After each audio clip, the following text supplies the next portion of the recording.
Hey guys, it's Divyanshu, welcome back to another episode of football daily. और भाई इतने time के बाद, इतने धक्के वक्के खाने घूम फिरने के बाद अब फाइनली भाई अपन घर को वापस आ चुके हैं। और इस बार एक्चुअली मैं घर पे हमारा लंबा टाइम तक का रुकने का प्लान है। मतलब अब क्योंकि यार मैं मास्टर्स वगैरह लाइक एजुकेशन में फर्दर जो परस्यू करूँगा वो शायद यहीं से ही करूँगा। लेकिन एक्चुअली मैं अभी तुमको 2-3 दिन ना इसी टेम्प्रेरी सेटअप यानी कि मैं जहाँ लाइक नीचे वाला जो घर है मैं उसी में तुमको वीडियोस रिकॉर्ड करता हुआ दिखाऊंगा, क्योंकि जो मेरा ऊपर वाला कमरा है ना अब उसको मैं स्पेसिफिकली और परमानेंटली कहना कि यूट्यूब की वजह से ही उसको रेनोवेट करवा रहा हूँ। तो उसमें अभी 2-3 दिन लग जाएंगे और उसके बाद भाई अपना सारा डंटा लेके हम तो ऊपर फकीरों की तरह चल पड़ेंगे।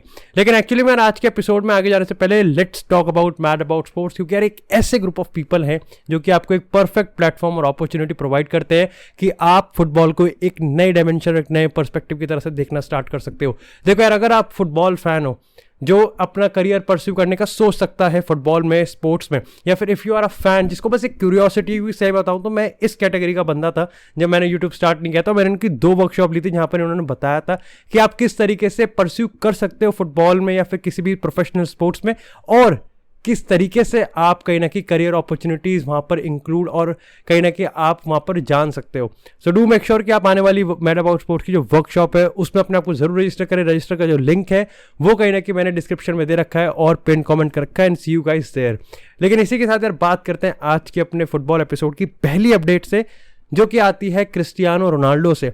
अब देखो यार, एक जो फॉर्मूला और जो पैटर्न हम लोग ऑब्जर्व कर रहे हैं ना वो ये है कि लगातार कहीं ना कहीं अब धीरे धीरे, चाहे हम कंट्री वाइज भी बात करें ना, मेन स्ट्रीम मीडिया इस चीज़ को कवर कर रही है। सबसे पहले इटालियन रिपोर्ट्स की हम बात करें, उसके बाद थोड़ी सी इंग्लिश रिपोर्ट्स की हमने बात करी, और आज हम लोग बात करें स्पेनिश रिपोर्ट यानी कि एल चिरिंगिटो की।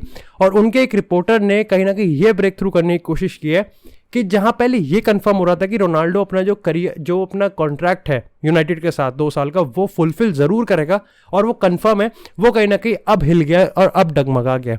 और उसके पीछे का जो सबसे बड़ा रीजन है ना वो ये है कि अब रोनाल्डो ये मानता है कि कहीं ना कहीं जो डार्विन नूनेस टू लिवरपूल का जो सीन हुआ है और यहाँ पर Erling Haaland to Manchester City का जो सीन हुआ है, उसकी वजह से सिटी, लिवरपूल और यूनाइटेड के बीच का जो गैप है ना वो बहुत ज़्यादा बढ़ चुका है। और ऐसे में कहीं ना कहीं जो सक्सेस रेट है यूनाइटेड का अब इन दी अपकमिंग सीजन वो कहीं ना कहीं बहुत ज़्यादा कम हो जाता है।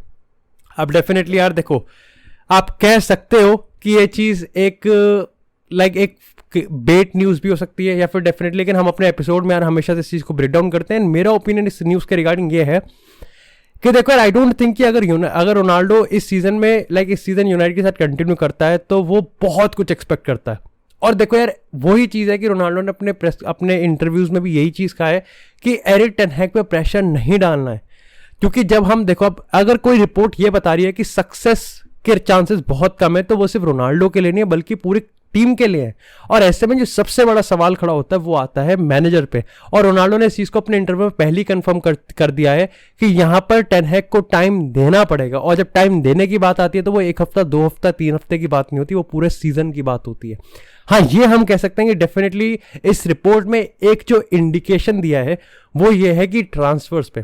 अब देखो यार, यूनाइटेड इस पॉइंट ऑफ टाइम पे, जैसे हम अपने एपिसोड में आगे बात भी करेंगे, यस बहुत सारे ट्रांसफर्स को फॉलो अप कर रही है, लेकिन कहीं ना कहीं अभी भी कुछ भी हमने हासिल नहीं किया है। जिसमें जो सबसे बड़ा इंपॉर्टेंट मुद्दा है वो है फ्रैंकी डियोंग का। क्योंकि यार डियोंग को मैं पर्सनली हाईलाइट इसलिए कर रहा हूँ क्योंकि डियोंग एरिक टेन हैग के अभी तक के अगर बिहेवियर की बात करें तो उसके लिए de Jong one of the most important part है इस पूरे यूनाइटेड के पजल का। और स्टिल ऑलरेडी 1 महीना हो चुका है यूनाइटेड को नेगोशिएशन में जाए हुए, एंड स्टिल यहां पर हमने कुछ भी सीज नहीं किया है। अब ऑफ कोर्स डेफिनेटली कुछ के लिए अच्छे रीजंस हैं और कुछ को ये बकचोदी वाले रीजंस लग रहे हैं।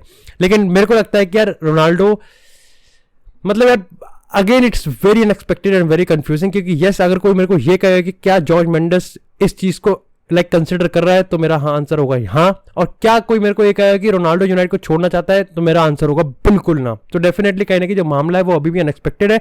बट एट दी एंड मैं हमेशा से हर एपिसोड में बोलता आ रहा हूँ, यूनाइटेड का हर एक फैन ये मानता है कि रोनाल्डो यूनाइटेड में ही रहेगा, and let's hope for the best.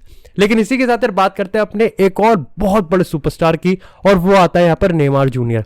अब देखो ये तो हम सबको पता है कि पिछले कुछ टाइम से एक सिमिलर पैटर्न हो रहा है कि नेमार के ट्रांसफर मार्केट में लिंक किया जा रहा है, और ये कहा जा रहा है कि पीएसजी ने एक्चुअली में उस चीज़ को उसको अवेलेबल कर रखा है।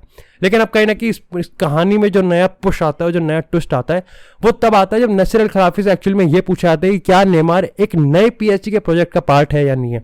और इसके रेफरेंस में, इसके पर्सपेक्टिव में जो उन्होंने आंसर दिया ना वो ये है कि देखो, नेमार उन्होंने ना डायरेक्टली हाँ कहा है और सही में ना उन्होंने ना कहा है, उन्होंने एक्चुअली बात को घुमाया और उन्होंने कहा कि ये चीज़ हम पब्लिकली नहीं कह सकते। और इसी चीज़ से कहीं ना कहीं अब जो इनसाइडर रिपोर्ट्स हैं उन्होंने इस चीज़ पे हिंट किया है कि नेमार को जो उनके नए स्पोर्टिंग डायरेक्टर हैं लुइस कैंपस और नसीर अल खिलाफी दोनों ने ट्रांसफर मार्केट में अवेलेबल कर रखा है। और यहाँ तक कि ये बात भी चल रही है कि एक्चुअली में मेसी को अब नंबर 10 की जर्सी भी दे रहे हैं नए सीजन की। कंफर्म नहीं है, लेकिन कहीं ना कहीं ये अभी तक रूमर्स आ रहे हैं कि मेसी को अब नई जर्सी दे रहे हैं और वो नंबर 10 की जर्सी होगी। आप कहीं ना कहीं नेमार पे वापस आए तो इस पॉइंट ऑफ टाइम पे सबको पता है कि चेल्सी उसमें इंटरेस्टेड है, बार्सिलोना का नाम आएगा लेकिन बार्सिलोना उसमें इंटरेस्टेड नहीं है। सबसे बड़ा प्रॉब्लम यहाँ पर ये कि नेमार ने पिछले साल ही आई थिंक या पिछले से पिछले साल ही कॉन्ट्रैक्ट रिन्यू करा है। ऐसे में बहुत मुश्किल है कि नेमार को ये कैसे ऑफलोड करेंगे। अब देखो दो चीज़ें आती हैं, पहला आता है वेजेस, सैलरी। देखो सैलरी में तो कोई कुछ कर ही नहीं सकता। एक सैलरी ऐसी बकचोदी थी कि बार्सिलोना के आधे से ज़्यादा प्लेयर्स इस पॉइंट ऑफ टाइम पे सेल नहीं किए जा रहे। गैरेथ बेल भी एक कहीं ना कहीं प्राइम एग्जांपल था कि रियल मैड्रिड ने सैलरी इतनी ज़्यादा दे रखी थी कि कोई उसको अफोर्ड ही नहीं कर पा रहा था। और दूसरा है उसकी ट्रांसफर फी। अब यहाँ पर कहीं ना कहीं नेगोशिएट कर सकती है, क्योंकि अगर पीएसजी सही में इतना इतना फूल के बैठी है ना कि हमको नेमार सेल ही करना है, तो वो यहाँ पर कहीं ना कहीं नेमार का जो ट्रांसफर फी है उसको कहीं ना कहीं बहुत कम कर सकते हैं। कम भी करके कितना करोगे तुम? 222 तुमने खर्च करें, कम से कम तुम 70-80 तो करोगे। और इस पॉइंट ऑफ टाइम पे ट्रांसफर मार्केट में मैं ये नहीं कह रहा कि नेमार का कोई जादू नहीं है, he is a magical player, लेकिन ट्रांसफर मार्केट की सिचुएशन ऐसी है कि कोई कहीं इस चीज़ को अभी कंसिडर करना जरूरी नहीं समझेगा। तो ये कहीं ना कि मेरे को लगता है। बाकी इसके रिगार्डिंग मेरा ओपिनियन यहाँ पर ये है कि पीएसजी बहुत बड़ी गलती कर रही है। अब आई थिंक डेफिनेटली जो उनके नए मैनेजर होंगे क्रिस्टोफर गाल्टियर, अगर वो इस चीज़ को थप्पा लगाए थे कि मेरे को नेमार चाहिए ही नहीं, आई वुड बी शॉक। लेकिन एट द सेम टाइम मैं इसको जस्टिफाइड भी मानूंगा, क्योंकि कोई फायदा नहीं है आप नेमार, एम्बाप्पे, मेसी को जस्ट फॉर द सेक कि वो 3 सबसे बड़े सुपरस्टार है, one of the biggest superstar है पीएसजी के, आप उनको रखोगे, उसका कोई फायदा नहीं है कि at the end of the season आपको जीत नहीं पाओगे। लेकिन सिचुएशन काफ़ी कॉम्प्लिकेटेड है, बट दिल से बुरा लगता है क्योंकि यार नेमार को बस कंसिस्टेंसी और वो सपोर्ट चाहिए and he can definitely be the number 3 in the entire football world. लेकिन इसी के साथ यार अब बात करते हैं थोड़ी सी लुकाकू की। तो भाई लुकाकू अपने चाइल्डहुड क्लब से एक नए चाइल्डहुड क्लब में जा चुका है, जहां पर वो चाइल्डहुड सक्सेस लेगा, क्योंकि वो चाइल्डहुड क्लब में फेल हो चुका है। हाँ, ऐसी कोई सिचुएशन बन रखी है। मतलब यार आई थिंक चेल्सी चुद गई। देखो यहाँ चेल्सी ठुक गई मेरे ख्याल से, क्योंकि देखो ना घर के रहे ना घाट के रहे, आपने लुकाकू को लेके आए बहुत बड़ी हाइप में और बहुत बड़ा ट्रांसफर फी पे करके, और वो एक मैसिव फ्लॉप किया है, उसमें कोई डाउट नहीं कि he was a massive flop. अब कहीं ना कहीं आपको जब बेचने की बारी आई तब भी कहीं ना कहीं आपकी चली नहीं है, क्योंकि ना लोन फी आप निकाल पाए। आपकी लोन फी आपने 20 मिलियन कही थी, क्योंकि इंटर ने ये जो डील साइन करी है वो 8 मिलियन लोन फी पे करी है, और ना ही आपको जो चाहिए था कि ऑब्लिगेशन टू बाय वो भी नहीं है, और शायद से यहाँ पर ऑप्शन टू बाय भी इंक्लूडेड नहीं है, क्योंकि इंटर ने कहीं ना कहीं अपनी पूरी चला ली है, लुकाकू की पूरी चल गई और इस सब में चुद गई है यहाँ पर चेल्सी। बट डेफिनेटली अब जो एक चीज़ है वो ये है कि थॉमस टुकल को अपनी नई पसंद, अपना नया स्ट्राइकर, चाहे वो ले या ना ले, जो भी बंदा उसके दिमाग में लुकाकू को रिप्लेस करा, he has to be point perfect. क्योंकि लुकाकू ने अपने इंटरव्यूज़ में, अपने स्टेटमेंट में इसको बार बार मेंशन करा है कि उसको यूज़ नहीं किया जा रहा है ठीक से। वो ये नहीं मानता कि वो फेलियर है, उसने ये कहा है कि मेरे को यूज़ ठीक से नहीं किया जा रहा है। एंड व्हेन कोई प्लेयर अपने यूज़ को कहीं ना कहीं थोपता है तो उसका सबसे बड़ा जो एलिगेशन लगता है वो मैनेजर पे लगता है, और इसका प्राइम एग्जांपल है पॉल पोग्बा का। चाहे ओले गुनार सोल्शायर पे बात करें, चाहे वाइड स्प्रेड पब्लिकली हम बात करें जोसे मोरिनो की। लेकिन इसी के साथ यार अब बात करते हैं थोड़ी सी मैनचेस्टर यूनाइटेड की, क्योंकि यहाँ पर अगर हम की टारगेट्स की बात करें तो ऑफकोर्स यूनाइटेड एग्रेसिवली पुश तो कर रही है, लेकिन अभी तक कुछ हासिल नहीं हुआ है, क्योंकि हमारे अब जो नए टारगेट्स आ रहे हैं, क्योंकि अब सबसे पहले हमको ये पता लग रहा है कि क्रिश्चियन एरिक्सन कहीं ना कहीं यूनाइटेड को रिजेक्ट कर रहे हैं अकॉर्डिंग टू सम सोर्सेज। लेकिन कहीं ना कहीं एट द सेम टाइम काफ़ी सारे सोर्सेज ये मानते हैं कि क्रिश्चियन एरिक्सन को अभी आंसर देना बाकी है। अब देखो एरिक्सन की हम बात करें तो रेस में 3 लोग हैं, यूनाइटेड है, उसके बाद टॉटनहम हॉटस्पर है और उसके बाद ब्रेंटफोर्ड है। अब स्पर्स कहीं ना कहीं अपने आप को दूर करते हुए जा रही है कि वो एरिक्सन को मूव नहीं करेगी। ब्रेंटफोर्ड की बात करें तो वो तो भाई देखो अंधेरे में है, उनको पता ही नहीं है कि क्या सीन है क्या नहीं है। मेरे को लगता है कि ब्रेंटफोर्ड के जो मैनेजर है थॉमस फ्रैंक, उन्होंने ये चीज़ भी कहा है कि अगले 2 हफ्तों में हमको आंसर भी मिल जाएगा कि एरिक्सन जाएगा या नहीं जाएगा। और अगर हम यूनाइटेड की बात करें तो एरिक टेन हैग की प्लेयर मानता है क्रिश्चियन एरिक्सन को, उसको पता है कि इस बंदे की इंपॉर्टेंस बहुत ज़्यादा है, और ऐसे में वो इस चीज़ को सीज करना चाहता है।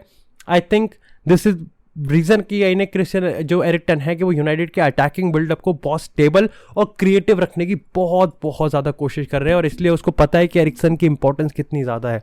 अगर बात करें दूसरे प्लेयर्स की तो अब आते हैं इस एएक्स वाले डिलेमा पे। हमने पिछले एपिसोड में टिम्बर पे बात करी थी, इस एपिसोड में हम दो और प्लेयर की हम बात करने वाले हैं, एक है लिसांद्रो मार्टिनेज और दूसरा यहाँ पर एंटनी। अब अगर दोनों की बात करें तो देखो दोनों ही प्लेयर कहीं ना कहीं एएक्स को छोड़ना नहीं भी चाहते थे, लेकिन एक्चुअली में छोड़ जा भी रहे हैं। अब उसके पीछे अगर रीजन बात करें एंटनी की, तो देखो एंटनी का दिमाग सही था, लेकिन जब उसको यूनाइटेड के इंटरेस्ट की बात पता चली तो उसने सोचा कि नहीं देखो यूनाइटेड का interest is too big to actually turn down, और ऐसे में यूनाइटेड एंटनी को सही में ही खींच के निकाल सकती है। अब यहाँ पर अगर फी की बात करें तो मैंने आपको बहुत इंस्टेंस पे बताया कि एएक्स और यूनाइटेड के रिलेशन बहुत अच्छे हैं। अब इसी के साथ अगर बात करें लिसांड्रो मार्टिनेज की, मार्टिनेज के में थोड़ा कॉम्प्लिकेटेड है, क्योंकि सबसे पहली बात तो ये है कि यूनाइटेड रेस में एंटर करके एग्रेसिवली मामला तो पलट सकती है, लेकिन यहाँ पर प्रॉब्लम ये है कि यूनाइटेड अभी भी सोच रही है कि इसको ये डील हाईजैक करनी है या नहीं करनी है, क्योंकि पहले ही इनकी 3 डील स्टॉल पे हैं। वो है डियोंग की, उसके बाद आती है यहाँ पर एंटनी की, और उसके बाद आती है यहाँ पर एरिक्सन की। अगर बात करें लिसांड्रो मार्टिनेज की रेस में दूसरे कंपेटिटर की, तो वो आता है आर्सेनल। आर्सेनल ये डील सिर्फ मतलब रेस में एंटर ही नहीं बल्कि रेस जीत भी सकती है, और वो ये मानते हैं। तो इसलिए लिसांड्रो मार्टिनेज पे कहीं ना कहीं जो यूनाइटेड की जो स्ट्रैटेजी है ना, वो क्लियर भी नहीं है और अभी एग्रेसिव भी नहीं है। पॉइंट ऑफ इंटरेस्ट है, लेकिन कहीं ना कहीं अब ये नहीं कह सकते कि इस पॉइंट ऑफ इंटरेस्ट को एक्चुअली में सक्सेस में बदल सकते हैं या नहीं बदल सकते। तो ये अभी कहीं ना कहीं देखने वाली बात है। बात करेंगे डियोंग की शॉर्ट अपडेट्स की, जहां तक मैं अपडेट्स निकाल पाया हूं, स्क्रैच कर पाया हूं, यूनाइटेड अभी भी कहीं ना कहीं सोच रही है कि कितना पैसा देना पड़ेगा। कहीं ना कहीं अगर बार्सिलोना के रिपोर्ट्स की बात करें तो वो ये मानते हैं कि यूनाइटेड पैसा इसलिए भी नहीं देना चाहती कि अगर यहाँ पैसा खर्च कर दिया तो आप बाकी के पोजीशंस पे क्या खर्च करोगे। पैसा तो उतना ही है, 200 मिलियन है, लेकिन उसमें से भी अगर आप एकदम से 80 निकाल दोगे तो आप पे 120 बचा है, और उसके बाद भी अगर आप बाकी की साइंस कर रहे हो तो देखो एंटनी की बात करें, लिसांड्रो मार्टिनेज की हम बात करें, उसके बाद क्रिश्चियन एरिक्सन की बात करें, इसके बाद भी एक स्ट्राइकर जरूर बच जाता है अगर यूनाइटेड एक्चुअली में एक स्ट्राइकर पे जाती है तो। लेकिन इसी के साथ यार बात करते हैं अपनी लास्ट अपडेट की, और वो आती है यहाँ पर बार्सिलोना से। अब देखो इस पॉइंट ऑफ टाइम पे बार्सिलोना अंधेरे में है। सबसे पहली बात तो अगर बार्सिलोना की कुछ खुद की रिपोर्ट्स की हम बात करें तो ये कंफर्म बताया जा रहा है कि अगर वो देखो कुछ भी हो जाए, जब तक साइन नहीं होगा, जब तक उनके इकोनॉमिक लेवर्स जो उन्होंने इकोनॉमिक प्रपोजल्स को ग्रीन लाइट दिया वो एक्शन में नहीं होंगे ना, तब तक वो कुछ कर भी नहीं सकते। बार्सिलोना ज्यादा कुछ नहीं कर सकती, लेकिन अगर जितना कर सकती है उस पर भी उनको कुछ खास सक्सेस मिली नहीं है, क्योंकि बायर्न का जो दिमाग है ना, जो बायर्न का एटीट्यूड है वो अभी तक बदला ही नहीं है। लाइक ढीठ वाली बात है। अब देखो यहाँ पर मैं बायर्न को गलत नहीं मानूंगा, क्योंकि अगर आपके क्लब के पास लेवेंडोव्स्की जैसा प्लेयर है, डिस्पाइट कि आपकी थोड़ी सी देखो खिल्ली तो उड़ाई जा रही है, बट स्टिल आप स्पोर्टिंग वाइज सोचते हो। अब देखो उन्होंने माने को तो साइन कर लिया है, लेकिन कहीं ना कहीं ये बताया जा रहा है कि लेवेंडोव्स्की का जो स्टैंड है, उसको लेके जो स्टैंड है वो अभी भी उनका बिल्कुल भी चेंज नहीं हुआ है। और यहां पर बात आती है बार्सिलोना लेवेंडोव्स्की की। अब लेवेंडोव्स्की के दिमाग में सिर्फ एक ही क्लब है और वो है बार्सिलोना, और वही चीज वो हो नहीं पा रही है।